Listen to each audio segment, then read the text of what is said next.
Beberapa waktu lalu, seorang gadis asal Indonesia yang disebut bernama Vela melelang keperawanannya seharga 19 miliar rupiah di sebuah situs di Jerman.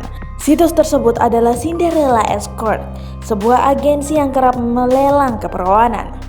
Mengutip dari Daily Star, pada Sabtu 16 Februari 2020, Amanda adalah seorang gadis berusia 20 tahun yang juga melelang keperawanannya di situs Cinderella Escort. Amanda bahkan mengaku sudah tidak peduli dengan status keperawanan yang dimilikinya, lapor dari Yahoo. Amanda menjelaskan bahwa siapapun yang masih perawan pada usia 20 tahun itu terlihat sangat lucu. Keperawanan tidak lagi memiliki arti bagi saya, sama seperti sebelumnya, katanya. Aku tidak peduli dengan siapa, aku akan kehilangan keperawananku, imbunya. Dia mengaku melakukan hal itu karena tindakan yang melelang perawan itu adalah cara paling yang tepat baginya saat ini.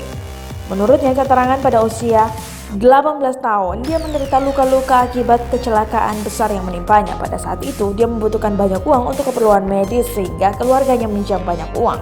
Dia keluar dari rumahnya di Swiss untuk mencari uang dan berharap bisa mengumpulkan uang sebanyak 50.000 pound atau sekitar 890 juta rupiah.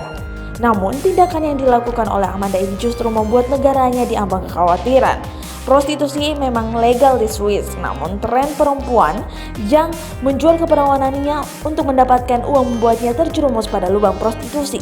Bahkan beberapa wanita dilaporkan menyetujui kesepakatan bernilai jutaan untuk peraturan bernilai jutaan untuk lelang perawan. Sifat semacam itu memicu kekhawatiran mereka akan dieksploitasi.